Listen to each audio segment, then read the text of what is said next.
And the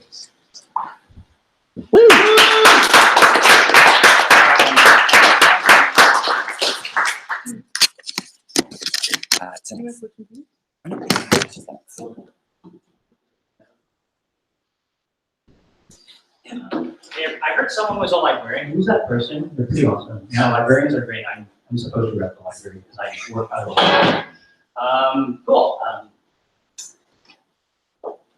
There's a lot of slides, so I might stand here, or if there's like a, is there like a clicking thing? Yeah, then you have to get someone next button. Okay, there's a lot of that. So I'm just going to stand here. So I'm going to need to next button anything a lot. So I'm Andrew, though. I'm a service designer with the City of Austin. Who here has heard of the City of Austin in Texas? And like, just out of curiosity, like, what is kind of like the reputation of Austin? I'm just kind of curious, like, what people think of it. Like, who's been there? I'm just kind of curious. Has anyone ever been there? So I see 2 people, and then some of you have heard of it. I'm just kind of curious. Just throw out like a couple of words as to like what it's like, what you think the city is like, or what it's about. Hot. It's true. It's flood season there now. Music capital of the Southwest. Yes, live music capital. I mean, they claim the world, so. Seems pleasant. Seems pleasant. Well, Is there like a Democratic bubble there? Surrounded by that is like kind of true because most of the cities are kind of like Democratic bubbles. Yeah, so like all the things you're saying, it is very hot, it is very sticky, but I'll tell you a little bit, and this is sort of like our agenda for kind of the day, and I actually think the city of Austin, so I'm born and bred in Toronto, so I've lived here most of my life, so I think I can speak to what Toronto is like, and I actually think I see a lot of similarities between Toronto and Austin, similar challenges, so I'll talk about that. Anyways, so a little about me, I'm a dual, American-Canadian. I've lived in Canada most of my life. That's how you can, I guess, find my details. So a little bit about how Austin and Toronto are a little bit more alike than we think. One, it's fast-growing tech hubs. You know, Toronto is really doubling down on trying to be a tech hub. There was this obnoxious headline yesterday about how Toronto's building something better than Silicon Valley yesterday. And obviously in Austin, they're talking about like, you know, Austin is weird, but it's also wired. But there, obviously with growing a tech hub, there's a lot of challenges that come with it. So Austin is facing very similar housing affordability challenges, which is a very similar story to what's going on in Toronto. Toronto, despite having the highest concentration of technology jobs in Canada, also has the highest child poverty rate, right? So a lot of challenges you see that are very, very similar. We are high on livability, like, and livability in quotes if you are like, you know, college educated millennial. Weak mayoral systems. So it's very similar in that respect. And by a weak mayoral system, I mean like the mayor kind of functions as like a mega councillor rather than like as a mayor. Like so their power is really in appointing like heads of commissions and boards. So very similar to what Toronto can do. Like John Tory can't really control an agenda per se. So senior orders of government like to screw over the city a lot. Probably the most famous case in Austin was that they banned Uber and Lyft, and then the state overrode it, so they had to bring back Uber and Lyft, and the city is still very, very angry about that. And obviously, we all know what happened if you live in Toronto when the province here cut city council in half. South by Southwest, North by Northeast. I tell my colleagues about North by Northeast, and they find the concept very cute. Is Austin as weird as it says? I haven't lived there long enough to know. Like, I'm not really sure what makes it weird other than like, okay, we put eggs in our tacos or whatever, but that's like so far. And they do have a city holiday dedicated to celebrating Eeyore's birthday, like the donkey from Winnie the Pooh. They're really big about that. It's bizarre. And I guess people know it for like the good food. This is something that me and Alex do, sort of document the food scene here in Toronto. So yeah, on the left, stuff in Austin, on the right, stuff in Toronto. So I'll tell you a little bit about what do I actually do. And I'll begin kind of like what the challenge we're trying to address and solve is. So a lot has sort of changed. If you're familiar with anything about digital services delivery in government, you would have heard this type of talk. You would have heard some version of this talk many times before, but basically residents expect digital now, like it's like a digital first door. Mobile is the preferred access channel over, say, desktop. But obviously, the way we design and deliver services hasn't really kept up pace with the expectations of how people generally access services. If you're used to like ordering things off of Amazon, why can't it be as convenient? That's usually the analogy that is used. We can have a separate conversation if government should be like Amazon. So then there's that. And I think the interesting thing is that there are a lot of people, like when people think of digital inclusion and access, they think of people who don't have access to internet, and typically it's primary broadband. But actually what we find is like a lot of low-income people actually do have access to internet. It's through their phones, not necessarily a smartphone, but they have it through their phones, because data plans in the United States are quite relatively inexpensive compared to Canada, having lived here. So this is kind of like a thing I use where like you're trying to like get where like this is the sort of like the distance you have to like travel if you wanted to like access, say, get vaccines from the city. And if you like live somewhere that's far, it's very, very hard to get to. So the whole idea is like, well, how can we apply forms? So things like that is really, really bad. With a kind of like a digital first approach, we know that it's not going to help everyone, but especially with low-income people who rely on phones, and especially like say our Austin has a big homeless population where they actually access a lot of services through their phones, where they get phones. They need digital services. So kind of like how has government typically tried to solve this? So this is sort of like something, this is before my time, but sort of like how our office has sort of mapped the journey of how city staff typically purchase technology within the city. It's a really maddening process where they have to get where they have to go back and forth between like their senior management, but ultimately they're not the ones who are actually involved in testing and demoing the system. So decision makers, they don't really have the resources to choose their tech very well. This is someone that is trying to like make the right decision, but sort of like her expressing her sort of like frustration, feels like she's the only one trying to like make sure that technology is purchased correctly. So then you end up buying expensive and high maintenance tech, invest a lot of money, and at the end, no one really uses it. So then really what you see is like a lot of times government throws money away. In the end, we implement solutions that don't really address the core need. And then this erodes a lot of trust in government. And then the downside of that is that it also erodes morale within city staff. So this is sort of like, this is a problem, it's unsustainable. And then this is kind of like where we try to like, how we're trying to address the problem. So I work at a place called the Office of Design and Delivery, or ODD for short, ODD. So the city actually created like a fellowship program in 2016. I wasn't there for that inception, and sort of like taking best practice of what other governments have done. New York City, San Francisco tend to be quite ahead when it comes to municipal levels of government for digital services. So we forked that off of GitHub because New York City put their sort of tech stack on GitHub, and then like the mayor of Austin actually like bragged, and I put brag in quotation marks, that we basically just took it off New York City's GitHub. These are sort of like the user interviews we do and field studies we would do. So during the foundation of the fellowship program, this is some of the stuff that we've done. Probably the biggest one that we're all working on is really developing kind of a modular, scalable technology framework for the city, where they're trying to develop their own content management system. They're really obnoxious about branding it, but it's the front end is called Janice and the back end is Joplin, because I did not know Janice Joplin lived in Austin until everyone started like, oh, we're working on Janice Joplin. I'm like, okay. So the whole ethos of it is, this is our logo. There's a long story to this. Basically, my boss keeps live chickens. Someone said, I love chickens. And then someone as a prank decided to make a love chicken. That is now our brand. So yeah, I ran out of stickers because we actually did have a lot of stickers and everyone took them. Like I love chickens. Probably would have seen if you work in software service, like software development, you probably see something like this. So this is sort of like our ethos, put residents first. Scale with share technology. I don't work so much on the technology front, so I'm not going to speak too much about this per se. But really just trying to really motivate city staff to also kind of adopt that mindset as well. Probably the most. And then where I work in specifically in the Office of Design and Delivery is something called the Service Design Lab. So kind of like we're very much in our early days where we are trying to meet needs of residents who feel like they hadn't been served by public services. So kind of using ourselves as an engagement space. So we worked out of an old abandoned library. It's got like asbestos on the 3rd floor.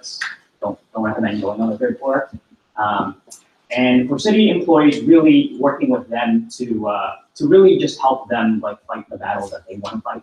So you saw like Julia, the data architect from earlier, where she feels like she's always the one who has to like pound the drum of like we can be smarter about the way we buy and procure technology. So really working with people like that. These are just some of the projects we worked on. Probably the one we're most well known for is actually reforming the Office of Police Oversight, which is a civilian body charged with overseeing police conduct. I'm sure you've been following the news in the United States. Police-civilian relations are not great. And Austin, really the challenge that they were trying to address is that residents don't feel comfortable complaining to the police because where it used to go was it used to go internal affairs within the police, so it actually went to a police officer. So this is some of the quotes we got while interviewing and speaking with residents. So to actually complain to the officer, you actually have to go in person to the Office of Police Monitor, and it's very, very far. And then obviously when they fill out these forms in person, they get no follow-up. They thought something would be done to hold those police officers accountable. So this is something else we hear where they also don't feel comfortable because if you complain to a police officer, it's not anonymous, and now this police officer knows where you live. And then something we heard from actually the Office of Police Monitor, because like they're an independent oversight body, but like most of the information they need, it actually has to come from internal affairs. So that created like a weird tension. So making some I see that the picture did not come out well, but we got like news coverage about it where we sort of like recommended that complaints really need to move to a civilian oversight body. They shouldn't go directly to the police. And actually working with police officers and residents to really come to that. And we actually built an online form as well, which seems like a very simple solution and an anonymous online form. But before it's a step up from like having to go in person and complain in person to where police might be present. So things like that. Another example is sort of like our Leave No Trace project, and this kind of emerges from the homelessness issue that the city of Austin is facing, where on park grounds, homeless people are not supposed to camp, but our shelters are at capacity, so where can they go? And so sort of like kind of coming up with some way to like meet everyone in the middle, where as long as they adhere to, who here has been like a Boy Scout or a Girl Scout? So or even Burning Man. You would probably know something. You probably have heard something like Leave No Trace. I don't know what they call it in Burning Man. I'm not a burner, clearly.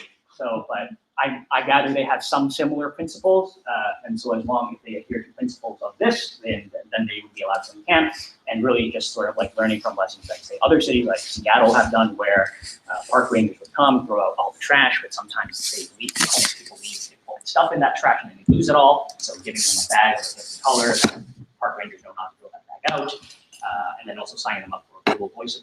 Is anyone familiar with Google Voice? So it's a service I think you can only get it in the United States, where you can sign up for a second phone number. A lot of times they lose their phones, but you can access a Google Voice account on a desktop, and a lot of times they go to libraries to access it. And typically, because it's hard to like get that case management linkage between that and someone who is experiencing homelessness, and so that was like one way we tried to like be able to like provide that linkage. One other example is just making the permitting of pools. So we have a lot of outdoor pools, and making the inspection process easier. So this is like a service design. This is a service blueprint that I helped build out. For example, community gardens, something I didn't really work on, but really just improving the permitting process for that. So those are just a sample of the projects we have.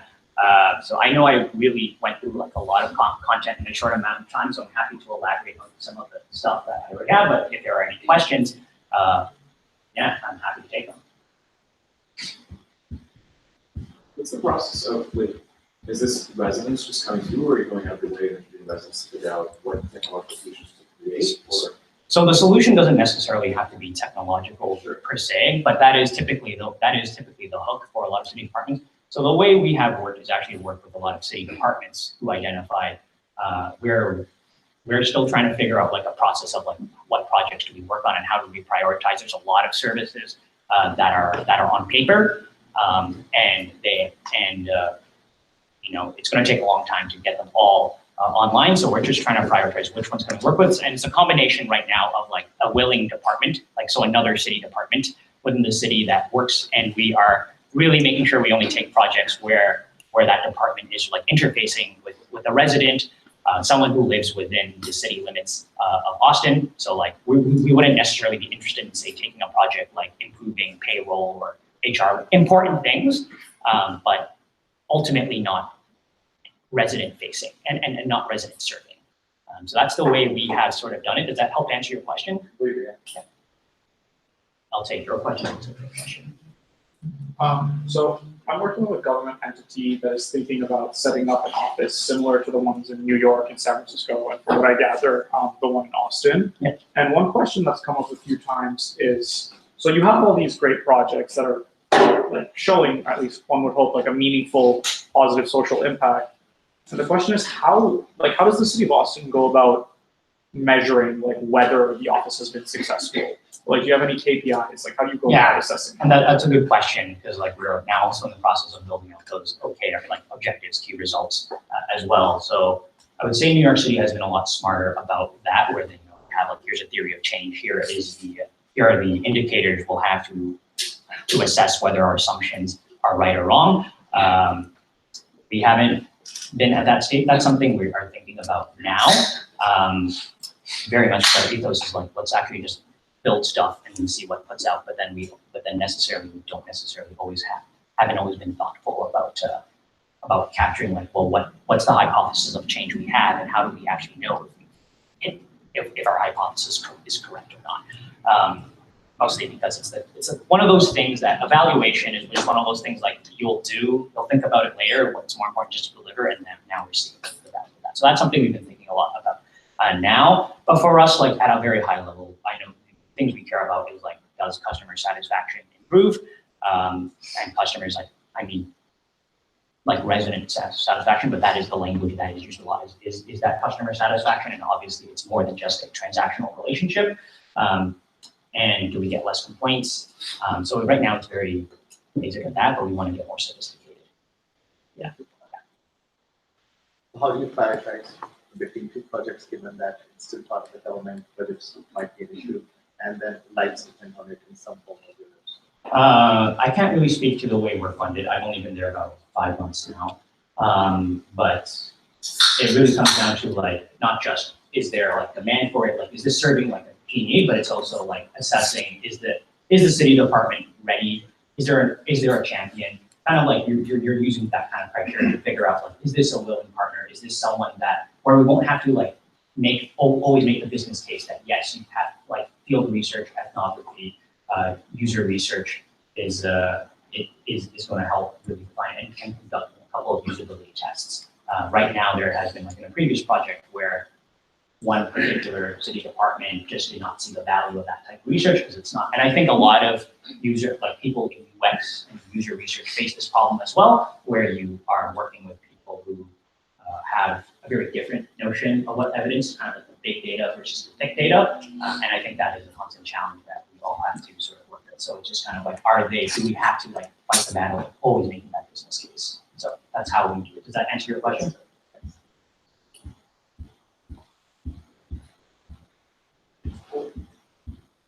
What is the general time frame for each project? The general time frame for each project.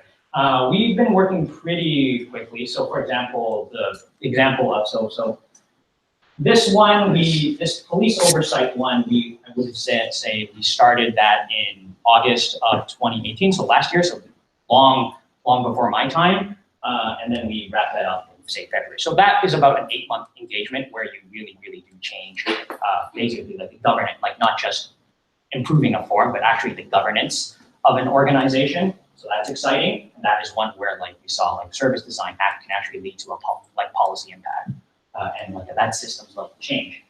Something like, Trace is ongoing. Like this homelessness has been an ongoing city council priority. So it's been like we've been adding many things on top of it. But before this project, not me, but our office set up a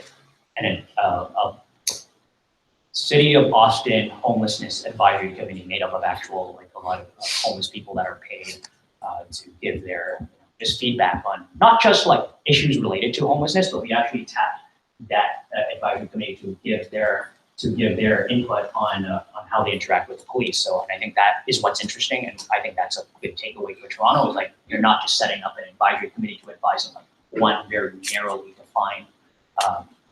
This is a housing council. You only talk about housing. They are talking about. They can give advice on everything, and but just getting that lived experience feedback.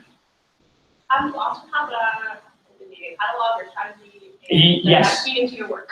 Yes, they do. We do have an open data catalog. It's on Socrata, which I won't give my opinions on Socrata. That's a different story. But they have been. They are the only. That open data strategy is also just part of their broader open government commitments. The city of Austin is at the moment, at least in North America, the only municipal government that's a signatory to the open government partnerships.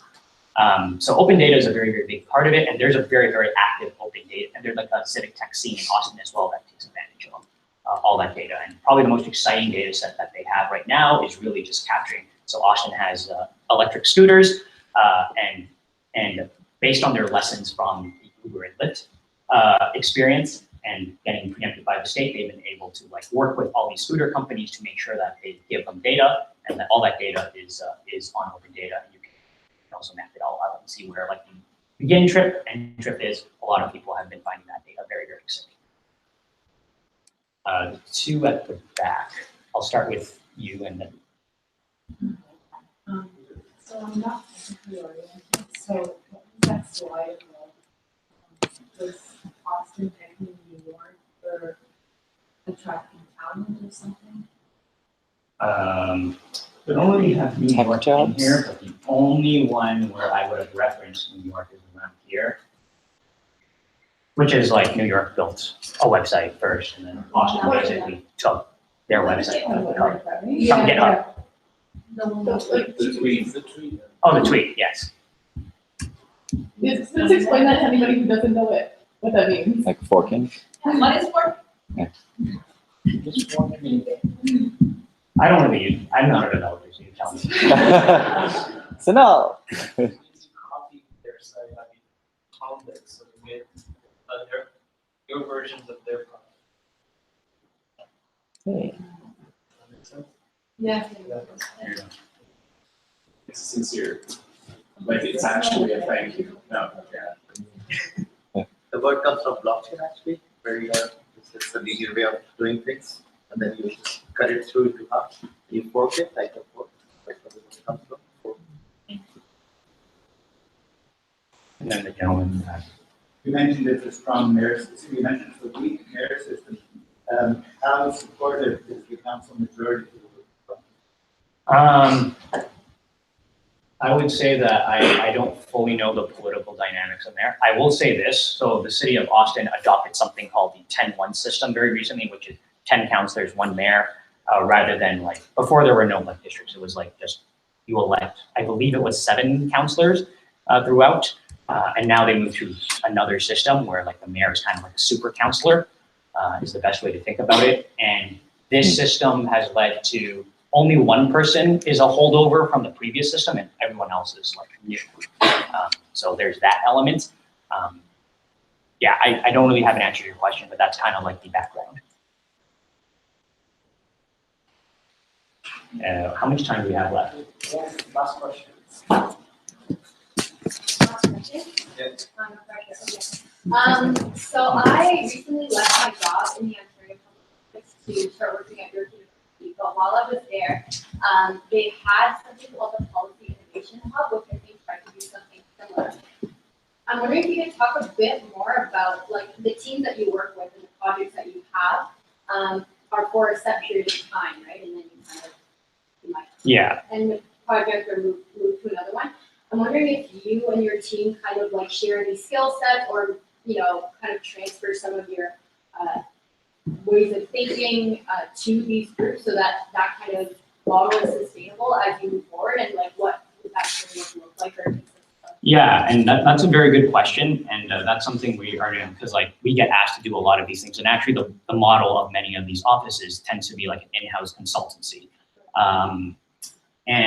There are certain projects. So for example, our office gets asked a lot to be like, help us think through like what vendor to work with and pick for our whatever issue that we have. And as we do those projects, we realize there is actually a way to kind of like give a toolkit or do like a checklist. And so we produce content like that. We don't have any content like that at the moment, but it's stuff that we are producing. So probably the one on like helping departments think about how they select and define their requirements before it goes out to an RFP is something that we're developing content on. But also like training people on like we get asked to like do one-off like help us through like how do you do this process mapping and like how do you yeah you can but it's something we've been thinking a lot more about because like ultimately our vision is that like our office doesn't need to be necessary. It's just a part of the DNA of the public service. I think that is also the vision of the Policy Innovation Hub in Ontario. I think we also have the benefit of being able to work like, because it's a municipal government, we work very, very closely with residents, which, senior orders of government may not necessarily have that luxury to be able to access residents in the same way. And I think having those residents in the room is what really does sort of like provoke them and be like, oh, this is actually a better way of working rather than, a one-off workshop where people are just doing like Post-it notes.